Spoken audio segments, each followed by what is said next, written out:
Eh bien ça tous ces amis, aujourd'hui on se retrouve pour une nouvelle vidéo, une vidéo du coup actu foot, c'est pas un débrief aujourd'hui. Alors j'en profite d'ailleurs vite fait pour vous dire que je ferai pas le débrief de OL Reims, on a gagné 3-0. Pas grand chose à dire si ce n'est voilà, le magnifique hommage qu'il y a eu, enfin les magnifiques tifos en l'honneur de Jean-Michel Aulas, ça a été complet, à craquer. C'était magnifique, franchement. J'étais pas au stade, malheureusement. J'ai pas vu le match encore au moment où je vous parle, mais j'ai pu voir un petit peu les tifos qui ont été proposés lors de ce match. C'était samedi dernier, donc ça remonte à un moment où je vous fais cette vidéo. On est jeudi. J'ai pas pu vous faire le débrief parce que j'ai pas pu regarder le match. Même là, au moment où je vous parle, j'ai pas vu le match. On est jeudi parce que j'ai travaillé de vendredi à mercredi non-stop, donc ça a été un peu complexe. Et donc voilà, j'ai pas pu vous faire le débrief. Je m'en excuse pour ceux qui attendaient le débrief. Mais malheureusement, il n'y en aura pas. Parce que ça sert à rien. Le match est passé depuis un moment. La visibilité, il n'y en aura pas beaucoup, donc ça sert à rien.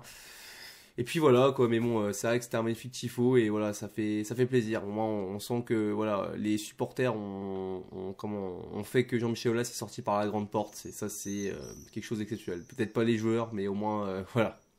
Au moins, les supporters ont répondu présent, même si on a gagné 3-0. Moi, je vous le dis, qui compte un peu pour du beurre, parce qu'on va pas se mentir. Je pense que voilà, il n'y aura pas d'Europe cette année. Ça va être compliqué. Bref, c'est le petit disclaimer de cette vidéo, on va dire. Donc aujourd'hui, les gars, comme vous l'avez vu dans le titre de la vidéo. On va parler du coup d'une vidéo actu sur l'équipe de France. Voilà, la France qui donc le prochain rassemblement de l'équipe de France qui aura lieu donc voilà bientôt, donc une rencontre à l'extérieur face au Gibraltar et un match domicile face à la Grèce où je serai présent au Stade de France. D'ailleurs, j'irai voir ce match en direct de mes mines. Comme quoi voilà, je vais faire les deux déplacements. Je ferai deux déplacements au stade au moins cette saison, un pour Lyon et un pour l'équipe de France. Que l'équipe de France c'est aussi c'est après Lyon, c'est l'équipe que je porte le plus, l'équipe nationale. Voilà, c'est peut-être mon esprit patriote qui est comme ça, mais voilà. Écoutez les gars, du coup on va réagir à la non-sélection d'Alexandre Lacazette qui fait parler et c'est normal qu'elle fasse parler parce que moi je vais pas d'habitude des fois dans mes vidéos je mets un peu de filtre, j'essaye de vraiment essayer de débattre, mais là je trouve ça complètement honteux. Voilà, je le dis, je trouve ça complètement honteux. On va me dire parce que c'est surtout parce que t'es lyonnais. Et c'est vrai que ça joue peut-être un peu, je suis honnête, ça joue peut-être un peu, mais en fait, objectivement, même quelqu'un qui n'est pas supporter de l'Olympique Lyonnais, il doit trouver ça honteux pour moi. Moi, je comprends pas. Je comprends pas qu'Alexandre Lacazette, les gars, qui marque 25 buts. Alors, je m'attendais qu'il soit pas sélectionné. Je commence déjà aussi par ça. Je m'attendais sincèrement qu'il soit pas sélectionné. Mais aujourd'hui, moi, il y a des choses que j'arrive plus à comprendre. Ok, Deschamps, il veut souder un groupe. Du coup, il prend peut-être, entre guillemets, ce qu'on appelle la relève dans cette équipe de France. Et encore que, les gars, on va pas se mentir, les joueurs qu'il y a devant, je trouve que t'as plein de joueurs, c'est un peu bancal. Vous m'excuserez, mais à part Mbappé. Je parle en numéro 9, je parle pas en genre de côté. En numéro 9, t'as Thuram qui peut jouer 9. Marcus Thuram, sa saison à Gladbach, d'après ce que j'ai compris, après je regarde pas Gladbach, c'est pas exceptionnel. En soit statistique, alors ça c'est la Bundesliga. C'est bon, après, oui, je parlais aussi de cet argument de. Oui, c'est parce que la Ligue 1 c'est pas le même niveau, on en parle après de cet argument-là. Voilà, il y a Marcus Thuram qui fait pas une saison exceptionnelle. Randal Kolo-Muani, ouais, c'est pas mauvais, mais pour moi c'est plus un joueur de côté. Kolo-Muani, est-ce que c'est vraiment un pur 9? Il peut jouer 9, mais est-ce que c'est pas plus un joueur de côté? Je sais pas, c'est pas non plus exceptionnel. Giroud, bon, je sais pourquoi Giroud le sélectionne et ça me dérange pas qu'il le sélectionne. C'est un profil très atypique, c'est particulier, voilà, ça marche encore, mais c'est pareil, c'est pas non plus l'avenir. Giroud, les gars, il a 36, 37, peut-être plus. Non, je pense qu'il doit avoir 37 ans. On va pas se mentir, les gars, l'Euro 2024, c'est peut-être chaud, il sera peut-être pas physiquement prêt. Donc, ouais, pareil, est-ce que vraiment, quand il sélectionne Giroud, il est sûr d'établir un esprit de groupe parce qu'il sera peut-être plus là d'ici 2024, on ne sait pas, enfin, du moins pour l'Euro 2024 l'année prochaine en Allemagne. Donc ouais, ça me saoule un peu ce délire-là, surtout qu'en plus les gars, comme je dis, avec son Lacazette, il a marqué 25 buts. Mais dans quel monde vous voyez des joueurs qui marquent 25 buts dans une saison, sachant qu'il joue ni Coupe d'Europe, voilà, il a joué la Coupe de France, certes, mais bon, il a pas non plus marqué de temps, enfin, il s'est arrêté en demi-finale, quoi. Il a pas joué non plus tous les matchs, il me semble. Je me rappelle plus exactement. Il jouait Ligue 1, Coupe de France, il a pas joué de Coupe d'Europe. 25 buts, les gars, voilà, enfin, je veux dire. Putain, dans quel monde? Et en plus, voilà, on aime bien voilà, dire, ouais, Alexandre Lacazette il marque que sur penalty. Cette saison, je pense sincèrement qu'il a marqué moins de 10 penalty. Donc, ouais, ça te fait quand même un ratio. Et même s'il marque des penalty, il faut quand même les marquer aussi des penalty. Donc, voilà. Ouais, il a dû en marquer, je sais pas, entre 5 et 7. Allez, et encore, je suis même pas sûr. Peut-être un peu moins, je sais plus, je me rappelle plus. Mais c'est pas non plus. Il a pas marqué 20 penalty, les gars. Les 25 buts qu'il met, il a pas marqué 20 penalty et 5 buts dans le jeu. Faut quand même pas déconner, les gars. Il y a beaucoup de buts qui sont dans le jeu et qui sont généralement des buts construits. Enfin, des buts voilà, où il est vraiment renard de surface. Moi, je comprends pas cette non-sélection d'Alexandre Lacazette. Je vous dis sincèrement, je comprends pas. Moi, enfin, ce que je pense, hein, sincèrement, qu'Olivier Deschamps, pardon, que Didier Deschamps a vraiment eu un problème avec ce joueur. Moi, je trouve ça inacceptable que Alexandre Lacazette ne soit pas sélectionné depuis le temps. Moi, quand j'ai vu pendant une longue période que tu as Wissam Ben Yedder, qui, excusez-moi du terme, ok, ouais, Ben Yedder, il stat en club, hein, il a peut-être un peu ce côté mérite, il joue avec Monaco, il performe, mais à chaque fois qu'on lui a donné, même si on lui a pas beaucoup donné des fois sa chance, mais quand même les nombres de fois on lui a quand même donné des petites chances à Wissam Ben Yedder, il a jamais prouvé, je pense qu'entre temps il aurait dû changer, il l'a jamais fait, bon, Ben Yedder n'est pas sélectionné, mais ouais, je comprends pas, je comprends pas. Et je vous dis, même que tu sois lyonnais ou pas, je pense quand même qu'il faut avoir un minimum d'objectivité, les gars. Parce que c'est pareil, du coup je reviens à l'argument qu'on m'a sorti. L'argument, ouais, ils jouent en Ligue 1. Les équipes sont plus faibles en Ligue 1.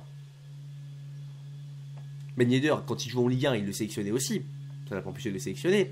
En Ligue 1, il sélectionne des joueurs comme bon, c'est pas le même poste certes, mais des joueurs comme Axel Disasi, des joueurs comme Youssouf Fofana, qui sont aussi d'ailleurs honteux ces joueurs-là. Hein. Moi j'ai rien contre l'AS Monaco, et un supporter de l'AS Monaco, je trouve ça honteux de voir ces joueurs-là sélectionnés. Les mecs jouent en Ligue 1, mais en plus ils sont nuls en Ligue 1. Alexandre Lacazette qui joue en Ligue 1, mais il est bon en Ligue 1. Excusez-moi, depuis la Coupe du Monde, ces joueurs-là ce sont des caves. Pareil, moi je sais pas, mais j'aime bien, voilà, franchement, voilà, tu vois, je suis pas un fan de genre de joueur, tu vois, mais un mec comme Valentin Rongier, par exemple, Rongier, bon après c'est un profil différent aussi, c'est un guerrier. Moi je vous dis sincèrement, il joue à Marseille, pourtant j'aime pas l'Olympique de Marseille, mais je suis objectif. Pour moi, Valentin Rongier méritait, j'ai bien dit méritait d'être sélectionné, peut-être pas parce qu'il a le niveau pour jouer en équipe de France, mais parce qu'il mérite plus que d'autres. Parce que pour moi, on va dire que c'est le moins mauvais entre Youssouf Fofana et je sais plus, et voilà d'autres joueurs. Enfin, je me rappelle plus, il y a peut-être Veritou aussi, je me rappelle plus si les joueurs qui sont sélectionnés, mais c'est. Non, franchement, c'est scandaleux. Moi, je vous dis, quand je vois Cola, que t'as des joueurs comme Disasi qui sont sélectionnés, il faut m'expliquer pourquoi Loukeba, qui est lyonnais par exemple, bon, je prends voilà, l'exemple forcément de mon club, c'est peut-être le clubisme, mais même un autre joueur, un Todibo, je sais pas si Todibo est blessé ou pas, mais pourquoi Todibo 10 il est pas sélectionné? Oh, ces joueurs-là méritent plus quand même, c'est quand même pas normal. Moi, je suis désolé. Tu peux pas, en plus, on va pas se mentir, la Lacazette c'est quand même un joueur, je pense, qui pourrait être compatible avec un profil comme celui d'Mbappé. Benzema, tu sais qu'il reviendra jamais parce que voilà, Benzema, bah, alors, il était revenu, mais au final, il est reparti parce qu'il y a encore eu des problèmes. Voilà, il a pris sa retraite internationale. Voilà, d'ailleurs, qui va sûrement partir du Real, on ne sait pas où, peut-être en Arabie Saoudite ou à Lyon, on verra bien. Ça, c'est un autre sujet. Mais ouais, non, moi, ça me déçoit. Je vous dis, il y a beaucoup de choses qui me fatiguent réellement. Qui me fatiguent. Je suis désolé si vous entendez les travaux, j'ai des travaux chez moi. Enfin bref, je comprends pas réellement. Ça, pour moi, c'est inacceptable. Je trouve que c'est un joueur, moi, qui mériterait d'être sélectionné tous les jours. Là, je sais que je me répète, mais je trouve ça honteux. Je trouve ça honteux. Pour moi, il n'y a vraiment aucun argument. La tête, c'était cet argument de l'esprit de groupe. Et à un moment donné, c'est bon, l'esprit de groupe. Et c'est les gars, c'est pareil. C'est pas comme s'ils faisaient une liste pour l'Euro 2024, là, pour une Coupe du Monde. Putain, c'est pour un match, c'est pour 2 matchs. C'est un match contre le Gibraltar qui est avant-dernier. Tu sélectionnerais peut-être l'équipe des espoirs. Tu mettrais l'équipe espoir à la place. Des joueurs qu'on a sélectionnés, ils pourraient même gagner face à l'équipe du Gibraltar. Il semble que le Gibraltar, c'est dernier ou avant-dernier du classement FIFA. C'est-à-dire que c'est l'avant-dernière équipe au monde, peut-être, ou la dernière équipe du monde, je sais plus. C'est Saint-Marin, il me semble, les derniers. En face, pareil, les gars, on joue à domicile contre la Grèce. Putain, la Grèce, c'est un beau pays, j'aime bien, j'ai beaucoup visité là-bas, hein, c'est très joli. Mais en termes de football pur, les gars, les Grecs, c'est que dalle, excusez-moi du terme, c'est pas pour être irrespectueux, mais oh, c'est quasiment que dalle, les gars. Tu peux faire tourner, tu peux sélectionner des joueurs un petit peu, voilà, tu peux tenter les choses, je veux dire, tente-les là, putain. Sans déconner, Gibraltar et Grèce, tu sélectionnes pas des joueurs, tu tentes pas des trucs. Tu continues avec de nous sélectionner, putain, des joueurs comme Marcus Thuram qui performent pas, des Youssouf Fana. Putain, fais tourner un peu des. Voilà, après, c'est compliqué d'en vouloir aussi un peu des chances, que je t'avoue qu'il nous donne, malheureusement, il se donne souvent raison, parce qu'il fait quand même des bons parcours, faut le dire, il y a eu cet échec à l'Euro 2021, mais c'est tout. Sinon, le reste, il a souvent fait des belles perfs, mais quand même, je trouve ça vraiment dommage, je trouve ça vraiment assez honteux, et ça m'agace. Parce que, oui, on est lyonnais, j'ai pas envie de faire d'être victime, parce que voilà, j'ai pas envie de partir dans ce délire qu'il aime, il est les lyonnais, ou quoi, qu'il aime pas les lyonnais, c'est pour ça qu'il sélectionne pas.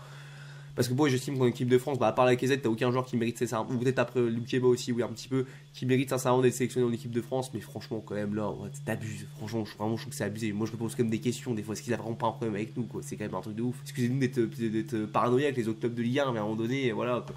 Tu dis, c'est quand même chaud, quoi. Surtout qu'on va pas se mentir, c'est la question que je vous pose et après, je finirai là-dessus. Les gars, est-ce que si Alexandre Lacazette faisait la même chose en jouant à Marseille ou à Monaco, est-ce qu'il n'aurait pas été sélectionné? Je vous pose sincèrement la question, est-ce qu'il n'aurait pas été sélectionné?